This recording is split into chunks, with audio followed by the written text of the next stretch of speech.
হরে কৃষ্ণ।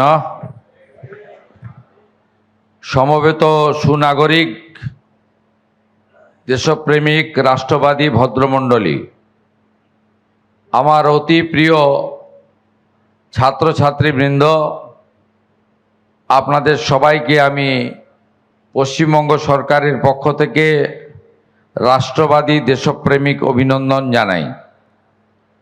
ইতিমধ্যে আমাদের তিলোত্তমা কলকাতা অর্থাৎ সিটি অফ জয়, এই শহরের অনেকগুলি সরকারি প্রাথমিক এবং উচ্চ প্রাথমিক বিদ্যালয়ে আমাদের আজকের যে মিড ডে মিলের পৌষ্টিক আহার অন্নামৃত ফাউন্ডেশন তথা ইসকন দ্বারা পরিচালিত বিতরণ শুরু হয়ে গেছে।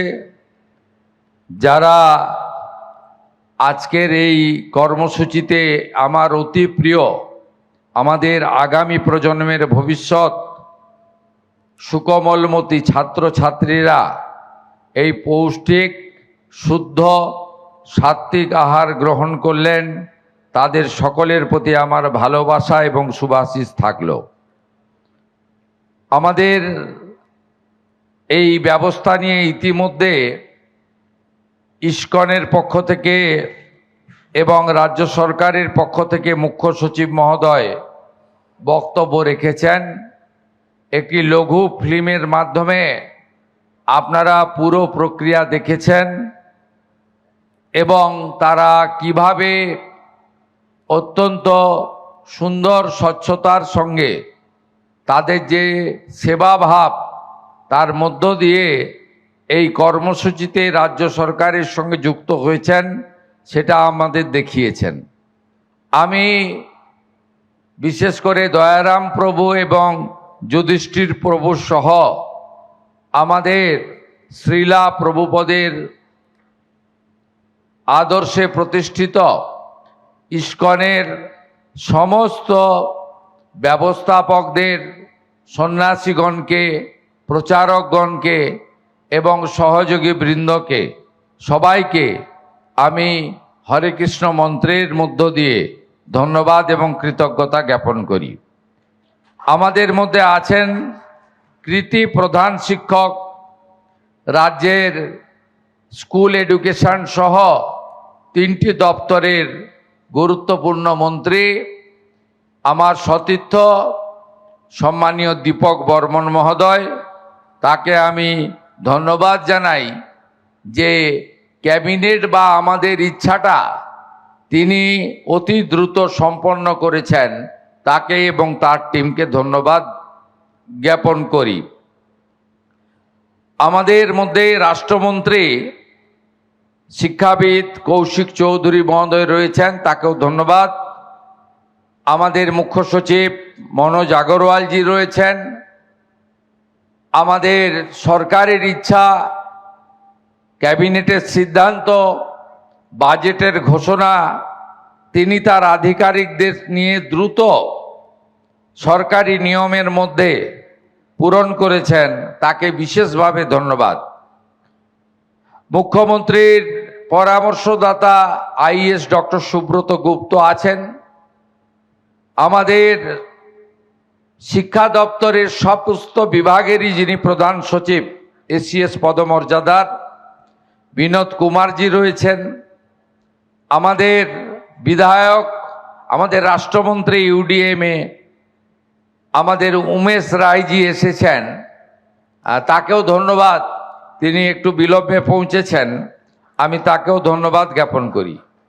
আমার দুজন ভাতৃপ্রতিম বিধায়ক রয়েছেন, মাননীয় সৌরভ সিকদার এবং মাননীয় তরুণজ্যোতি তেওয়ারি। অত্যন্ত লড়াকু, পরিশ্রমী, উজ্জ্বল ভবিষ্যৎময় আমার তরুণ সাথী, তাদের ধন্যবাদ। আমাদের মধ্যে উপবিষ্ট আছেন কলকাতা মিউনিসিপ্যাল কর্পোরেশনের প্রশাসক তথা কমিশনার শ্রীমতী স্মিতা পাণ্ডে আইএস মহোদয়া এবং যাদের দুজনের নাম না বললে আমার মনে হয় আজকের কর্মসূচি অসম্পূর্ণ থেকে যাবে। আইএস বিভু গোয়েল এবং মাননীয়া পারমিতা রায় মহোদয়া আধিকারিক, এরা দুজন কিন্তু যথাসময়ে এই বিষয়টাকে সম্পূর্ণ কার্যকর করেছেন এবং সম্মানিত মঞ্চ। বিষয়টা আপনারা জেনে গেছেন, এটি একটি আমাদের আধুনিক এবং অত্যন্ত প্রয়োজনীয় উদ্যোগ। কারণ আমরা মনে করি যে এই পিএম পোষণ যোজনার অন্তর্ভুক্ত এই পৌষ্টিক খাদ্য প্রদানের মধ্য দিয়ে আমাদের যে সমস্ত ছাত্রছাত্রীরা তারা সরকার এবং সরকার পোষিত বিদ্যালয়ে যায়, তাদেরকে সম্পূর্ণভাবে তাদেরকে স্কুলমুখী করা এবং তাদের প্রয়োজনীয় মানব সম্পদের পরিপূর্ণ বিকাশের ক্ষেত্রে এটি একটি উল্লেখযোগ্য অবদান। এই মিড ডে মিলের কনসেপ্ট এবং আমাদের যে ড্রপ আউট বন্ধ করার জন্য ভারতরত্ন প্রয়াত অটল বিহারী বাজপেয়ী প্রাক্তন প্রধানমন্ত্রী প্রথম তিনি মাথায় এনেছিলেন যে কেন বিশেষ করে অর্থনৈতিকভাবে দুর্বল পরিবারের বাচ্চারা স্কুলে অ্যাডমিশন নিচ্ছে, তারপরে কন্টিনিউ করছে না, ড্রপ আউট করছে। এইটা যখন ভারতবর্ষে অর্থনৈতিক সমীক্ষা হয়, দুটো কমিশন বসানো হয়েছিল, তারা রিপোর্ট দিল ভারত সরকারকে যে এর মূল কারণ হচ্ছে সকালবেলা ব্রেকফাস্ট অধিকাংশ অর্থনৈতিক দুর্বল পরিবারে হয় না। তারপরে তাদেরকে খুব তাড়াহুড়া করে, আগে এত রাস্তাঘাটও ছিল না, এত পরিবহনের ব্যবস্থা ছিল না, 3 কিলোমিটার 4 কিলোমিটার হেঁটে তাদেরকে বিদ্যালয়ে অনেককে যেতে হতো। গ্রামের দিকে তো বটেই, আরও লম্বা আছে, 5 কিলোমিটারও হাঁটতে হয়, সাইকেলে যেতে হয়, বা বাবা মা পৌঁছে দেয়, এমন আছে। তার ফলে দেখা গেছে যে 100 জন যদি ভর্তি হয়, তার মধ্যে 50 জন পরীক্ষায় বসছে বা ক্লাস 1 থেকে 4 কমপ্লিট করছে, বা 4 থেকে 6 কমপ্লিট করছে, বা 6 থেকে 8 কমপ্লিট করছে, বা 8 থেকে 10 কমপ্লিট করছে, বা 10 থেকে 12 কমপ্লিট করছে। 50%-এর বেশি ড্রপ আউট হয়ে যাচ্ছে। এই ড্রপ আউট হয়ে যাওয়ার মূল কারণ হলো গ্রামীণ এলাকা বা অর্থনৈতিক দুর্বল এলাকায় বাচ্চাদের ক্ষুধা, তারা খিদে পেয়ে যায় এবং তারা স্কুল থেকে এসে চলে যায়, আবার আসা বন্ধ করে দেয় ধীরে ধীরে। তাই মহামানব ভারতরত্ন অটল বিহারী বাজপেয়ী তিনি ধীরে ধীরে সর্বশিক্ষা অভিযান, সমগ্র শিক্ষা অভিযান এবং নানা ধরনের কর্মসূচির মধ্য দিয়ে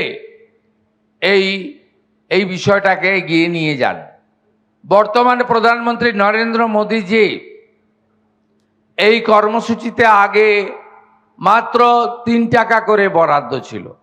সেই বরাদ্দ আস্তে আস্তে বাড়াতে সরকারের সামর্থ্য অনুযায়ী তিনি বাড়ানোর ব্যবস্থা করেন এবং ধীরে ধীরে অনেক ব্যক্তিবর্গ, অনেক প্রতিষ্ঠান এগিয়ে আসে, যারা সরকারের যে বরাদ্দকৃত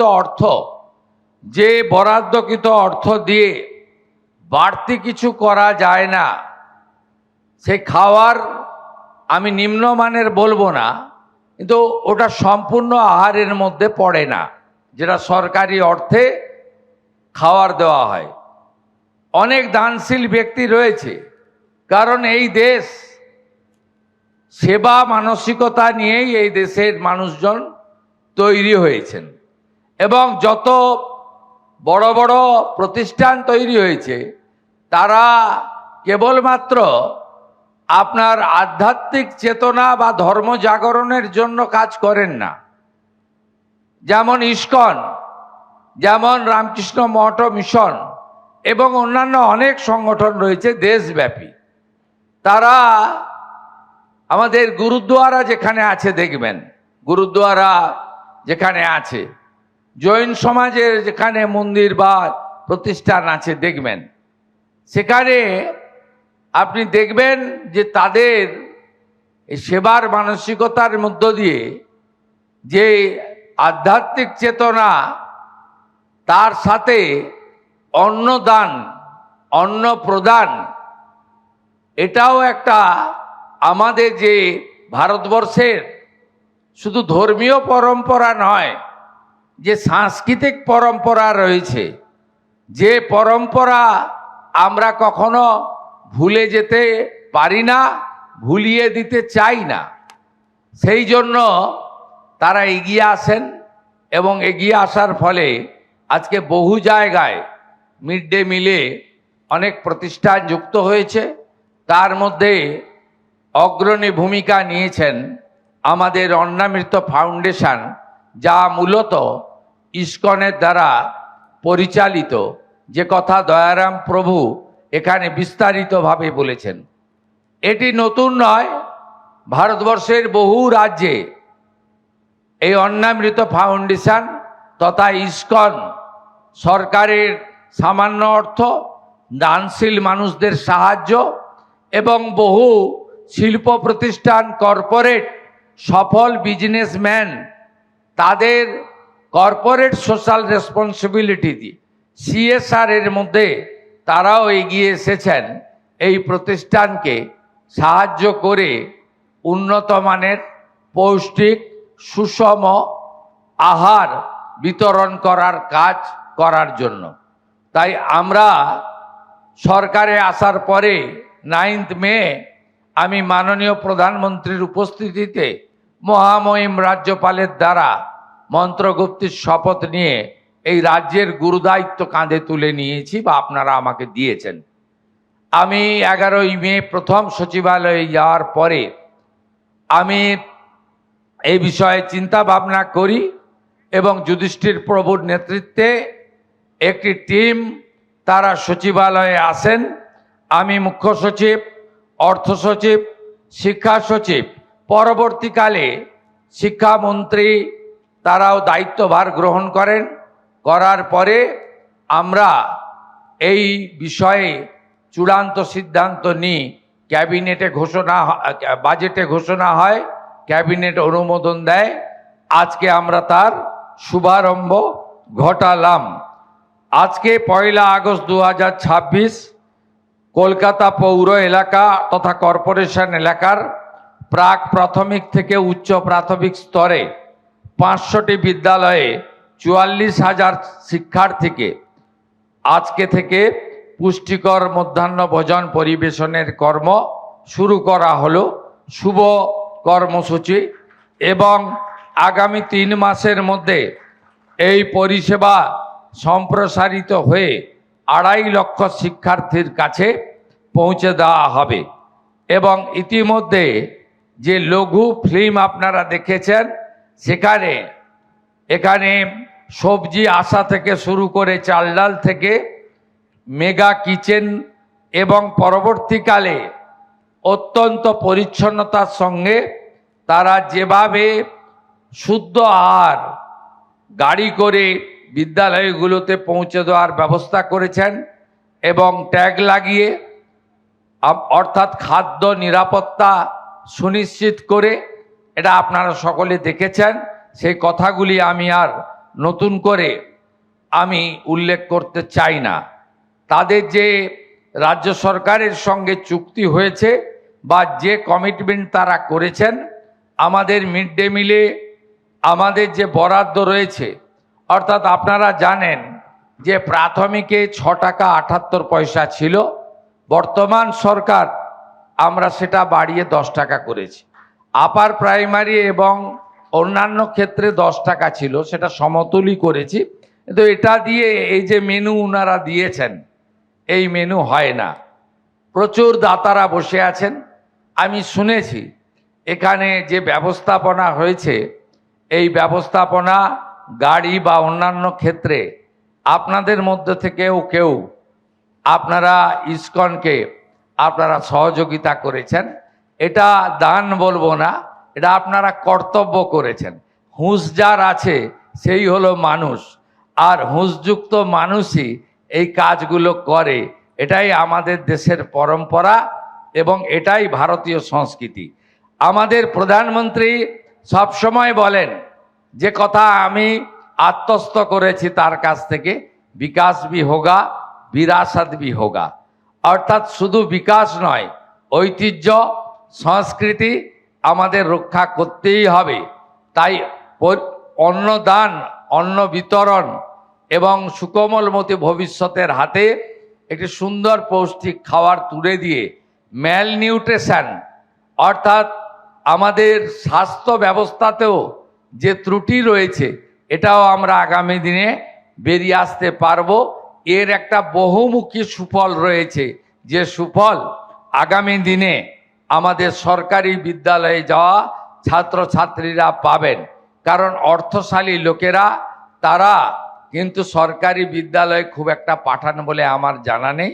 তারা সমস্ত দিল্লি বোর্ডের স্কুল, প্রাইভেট স্কুল এবং অনেক উচ্চমানের বিদ্যালয়ে পাঠান।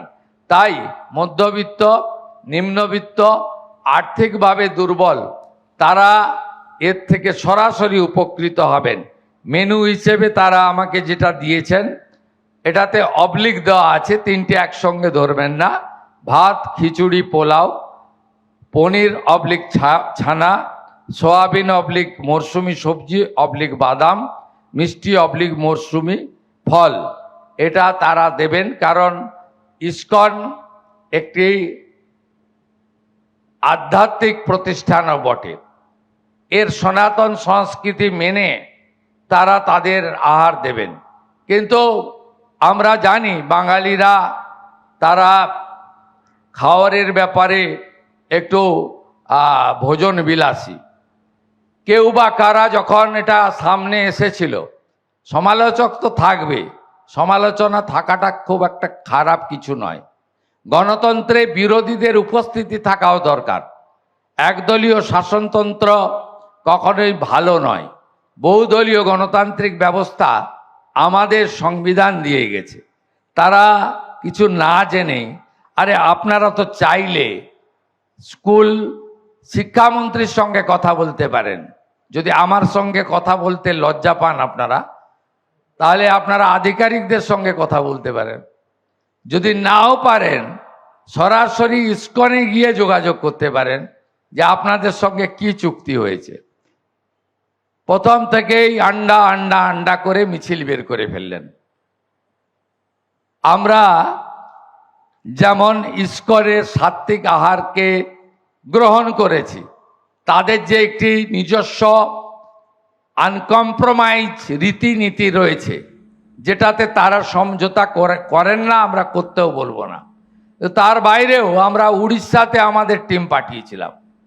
সেখানে এসএইচজি গ্রুপকে দিয়ে আলাদা করে সপ্তাহে একদিন করে তারা ডিম সিদ্ধ দেন। আমরা ঠিক করেছি এসএইচজি গ্রুপকে দিয়ে সপ্তাহে এই খাবারের সঙ্গে নয়, আলাদা করে আমাদের ব্যবস্থাতেই দুদিন বাচ্চাদের ডিম সিদ্ধ বিতরণ আমরা করব। আশা করি সমালোচকরা আজকে একটু শান্তিতে থাকবেন, মুখটা বন্ধ রাখবেন, আর মনে মনে প্রশংসা করবেন। আর যদি হিংসারূপু শরীরে থাকে সেটাও সংযমব্রত অন্তত আজকের দিনের জন্য আপনারা হিংসা রিপুটাকে নিয়ন্ত্রণ করবেন। এইটুকু আমি আপনাদের কাছে, মানে আমার বিরোধীদের কাছে প্রার্থনা করব। এর থেকে বেশি কিছু আমার বলার নেই। আরেকটা মিছিল আমার চোখে পড়েছিল 1 মাস আগে। মিড ডে মিলের রাঁধুনি যে সমস্ত আমাদের দিদি এবং বোনেরা আছেন, তাদের নিয়ে একটা মিছিল হয়েছিল।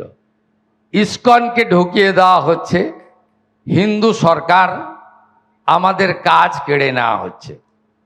আমি মিছিলটা দেখেছিলাম, রিয়্যাক্ট করিনি, কারণ আমি আমার এই দীর্ঘ রাজনৈতিক এবং জনপ্রতিনিধির জীবনে দুটো মন্ত্রকে আত্মস্থ করেছি। একটা হলো ধৈর্য, আর একটা হলো সহ্য। আমি সেই মিছিলকারীদের উদ্দেশ্যে বলি, একজনও রাঁধুনি মা দিদি বোন কর্মচ্যুত হবেন না। ইসকন তার রান্নার প্রক্রিয়াতে, বিতরণের প্রক্রিয়াতে তাদেরকে যুক্ত করবে, এবং যুক্ত করা শুধু নয়, আমরা তাদেরকে আগের সরকার মাত্র 2000 টাকা দিত, আমরা আগস্ট মাস থেকে তাদেরকে 1000 টাকা বাড়িয়ে 3000 টাকা করে দিয়েছি। 3000 টাকা কিছুই নয়, কিন্তু cut your coat according to your cloth. আমাদের টাকা নেই, 8 লক্ষ কোটি টাকা ঋণের বোঝা। ধীরে ধীরে এই রাজ্য যখন অর্থনৈতিকভাবে আরও শক্তিশালী হবে, বেশি দিন হয়নি, 11 সপ্তাহের সরকার, 1টা বছর চেয়ে নিচ্ছি, তারপরে দেখবেন এই রাজ্য অর্থনৈতিকভাবে দুর্বল নয়, অর্থনৈতিকভাবে শক্তিশালী রাজ্যে পরিণত হবে।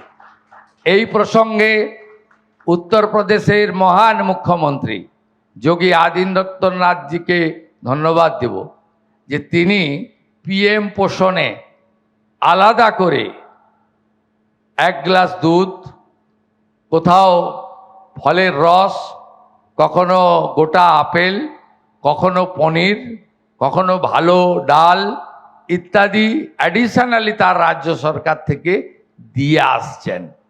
যারা 34+15 49 বছর ধরে শুধু রাজনীতি আর চুরি ছাড়া কিছু করেননি, দয়া করে আজকে যে 44,000 শিক্ষার্থীকে খাওয়ার আমরা দিলাম, সোমবার দিন পারলে একবার আপনারা গিয়েও একটু স্বাদ নিয়ে আসবেন, খাওয়ারটা কেমন হলো, তাহলেই বুঝতে পারবেন পরিবর্তনটা শুধু ঝান্ডার হয়নি, পরিবর্তনটা শুধু দলের হয়নি, পরিবর্তনটা শুধু মুখের হয়নি, পরিবর্তনটা শুধু নামের ব্যক্তির হয়নি, পরিবর্তনটা ব্যবস্থারও হয়েছে।